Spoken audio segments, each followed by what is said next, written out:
আসসালামু আলাইকুম, this is Arif Ahmed from Dhaka Bangladesh. আজকে আবার খুব ছোট্ট একটা ভিডিও নিয়ে আসলাম। তো ভিডিওটা বেসিক্যালি চিংড়ি চাষ করে কিভাবে মাসে 10,000 টাকা ইনকাম করবেন, তো এইটা নিয়ে একটা বিস্তারিত ভিডিও। এবং ভিডিওটা খুব হেল্পফুল হবে যারা মানে টাকা পয়সা ইনকাম করতে যাচ্ছে এবং যাদের খুবই অল্প ইনভেস্টমেন্ট এবং খুবই অল্প জায়গা দিয়ে একটা ইনকাম করতে যাচ্ছি, মাস শেষে এক্সট্রা একটা ইনকাম করতে যাচ্ছি। তো তাদের জন্য ভিডিওটা অবশ্যই খুব হেল্পফুল হবে। তো আশা করি আপনার সাথেই থাকবেন ভিডিওর। চলুন যে আজকে ভিডিওতে। তো এই বুদ্ধিটা তাদের জন্য, যাদের একটা বারিন্দা অথবা ছাদ আছে, তাদের জন্য খুব হেল্পফুল একটা ভিডিও।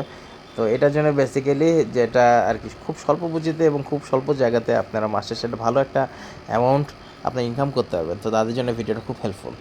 দেখুন, ইনকাম হয় এটা প্রমাণ হলো আমি নিজেই। হ্যাঁ, আমার 3টা হাউস আছে। 2টা হাউস, একটা হাউসের সাইজ হলো 7 ফিট বাই 2 ফিট, এটা সিমেন্টের হাউস। একটা হাউসের সাইজ হলো 2 ফিট বাই 3 ফিট, এটা হলো সিমেন্টের হাউস। আর আরেকটা হাউস হলো কাঠ বাস, মানে কাঠা ত্রিপল দিয়ে বানানো, ওইটা 2 ফিট বাই 2.5 ফিটের হাউস। তো এই 3টা হাউস দিয়ে আমি মাস শেষে আলহামদুলিল্লাহ 4 থেকে 6 হাজার টাকা এই 3টা হাউস থেকে আমার প্রতি মাসে র্যান্ডম আমি সেল করতেছি। আর এটা আমি সেল করতেছি বেসিক্যালি অ্যাকোয়ারিয়ামের দোকানে, যেহেতু আমি আসলে গাপ্পি এবং চিংড়ি এবং প্লাটি এই 3টা করি। তো অ্যাকোয়ারিয়ামের দোকানগুলো আমার সাথে সম্পর্ক বিল্ড আপ হয়ে গেছে। প্রথম প্রথম দেখা যেত যে নিতে চাইতো না, কিন্তু যখন আমি কন্টিনিউয়াসলি যাওয়া শুরু করলাম, কন্টিনিউয়াসলি তাদেরকে নকিং দেওয়া শুরু করলাম, প্রোডাকশন হচ্ছে, তখন দেখলো যে আমি আসলে ফার্মার।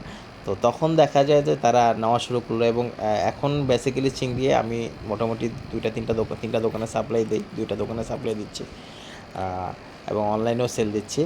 তো এরা রেগুলার নিচ্ছে। তো আপনার মেইন জিনিসটা হলো আপনার প্রোডাকশনটা রেগুলার থাকতে হবে, তাহলে আপনি যে কোনো অ্যাকোয়ারিয়ামের দোকানে আপনি বান্দাভাবে আপনার প্রোডাকশন দিতে পারবেন। তো এখন আসুন আপনারা চিংড়িটা কীভাবে চাষ করবেন সেটা নিয়ে বিস্তারিত। তো চিংড়ি চাষটা খুবই ইজি একটা ব্রিড, হ্যাঁ, গাপ্পি মাছের মতো খুবই ইজি। তো আমরা যে জিনিসটা ভুল করি সেটা হলো যে চিংড়ির নিচে আমরা বালি দেওয়ার লাগে, আমরা এই বালিটা দিই না দেখে আসলে চিংড়ির সমস্যা হয়। আর চিংড়িতে আপনার ফুড কস্ট নাই বললেই চলে, দিনে একবার অল্প কয়টা প্লেট দেওয়া লাগে। আর বালিতে যে ময়লাগুলো হয়, তো চিংড়ি বেসিক্যালি এই ময়লা খেয়েই আপনার বড় হয়। অতএব চিংড়িতে আপনার কোনোভাবেই আপনার কোনো সমস্যা হয় না ব্রিডিংয়ে। তো আপনার যেটা খেয়াল রাখবেন সেটা হলো চিংড়িতে প্ল্যান্টস দেওয়া লাগবে, প্ল্যান্টস থাকা লাগবে, এবং নিচে বালি দেওয়া লাগবে। এবং চিংড়িতে মেইলের রেশিওটা একটু বাড়ায় দিতে হবে, ফিমেলের রেশিওটা একটু কম থাকলেই হবে। তো যখন একবার ব্রিড শুরু হয়ে যাবে তখন দেখবেন যে আলহামদুলিল্লাহ রেগুলারলি আপনার বাচ্চা পাবেন। তো প্রথম আমি 2বার ট্রাই করছি, প্রথম 2বারের একবারও হয় নাই, অ্যাডাল্ট প্যারেন্টস মরে যায়। তো তৃতীয়বারে আমি এক যার থেকে প্যারেন্টস কিনি, তো সে বললো যে ভাই আপনি কীভাবে কী করছেন। আমি তখন তাকে বললাম যে এইভাবে আমি ব্রিডিং করছি, অ্যাকুরিয়ামে নিলাম, অ্যাকুরিয়ামে নেওয়ার পরে গাছ দিছি, তো এখানে সানলাইট পড়ে, তারপর আমি টিকাতে পারি নাই। বললো যে ঠিক আছে, ওই জায়গায় হবে, হয়, কিন্তু ওখানে তো প্রোডাকশন ভালো হয় না। তো সে যেটা বললো যে আপনি যেখানে করবেন সেখানে অবশ্যই নিচে বালি দিয়ে দিবেন এবং প্ল্যান্টস দিয়ে দিবেন, আর হালকা সানলাইট পড়লে আরও ভালো। তো সেই জায়গায় দেখবেন যে খাবারটা কমায় দিবেন। তো এভাবে করলে দেখবেন যে আপনার চিংড়িটা খুব ভালো হবে। তো আমি ঠিক সেভাবেই করলাম, যে নিচে বালি দিয়ে দিলাম এবং প্ল্যান্টস দিয়ে দিলাম, আমার যেহেতু প্ল্যান্টস হয়। তারপরে আমি সেখানে একটু আলো আলো মানে একটু শেড দিয়ে দিলাম, এক সাইড দিয়ে আলো আলো পরে ব্যবস্থা করে দিলাম। তো আলহামদুলিল্লাহ থার্ড টাইমে আমার আলহামদুলিল্লাহ প্রোডাকশন আমি করতে পারছি আলহামদুলিল্লাহ।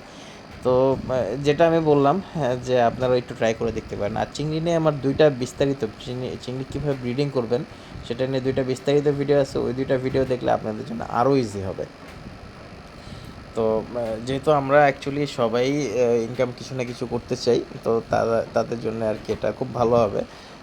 গাপ্পিতে দেখা যায় যে স্পেস বেশি লাগে, বা অন্যান্য কিছুতে দেখা যায় কস্টিং বেশি থাকে, কিন্তু চিংড়িতে একদমই লো কস্ট ইনকাম করতে পারবেন। এবং চিংড়ির প্রাইসটা আপনার অন্যান্য যে ফিশ আছে তুলনামূলকভাবে ওই ফিশগুলো থেকে কিছুটা বেশি। তো যার কারণে দেখা যায় যে অল্প মাছ বিক্রি করে একটু বেশি টাকা পাওয়া যায়।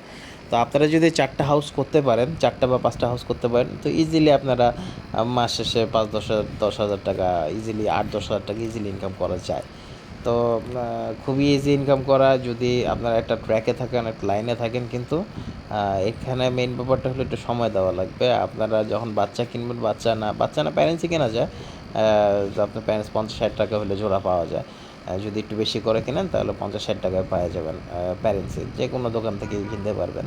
তো যদি এভাবে কিনেন 10-12 পেয়ার আনলেন, আয়না কিন্তু সময়টা দেওয়া লাগবে হলো সেট আপটা হইতে মোটামুটি 3-4 মাস সময় লাগবে।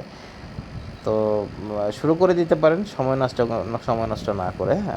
আর একটা কিছু শুরু করলেই তারপরেই ওইটার রিটার্নটা আসে। কিন্তু শুরু করার আগে এই জিনিসটা খেয়াল রাখবেন যে আপনারা যে শুরু করবেন এটাতে আপনাদের ভালোবাসা ভালো লাগা থাকতে হবে। যদি ভালোবাসা ভালো লাগা থাকে তাহলে এটাতে আসবেন। তাহলে দেখবেন যে এই কাজ করে মজা পাবেন, ভাল লাগবে এবং ইনকাম হবে এবং ইনকাম করেও ভাল লাগবে। তো ওই জিনিসটা চিন্তা করবেন, চিন্তা করার পরে তারপরে শুরু করেন। তো আজকের জন্য বিদায় বন্ধুরা, আসসালামু আলাইকুম। হাত ব্যথা? জি, হাত ব্যথা হয়?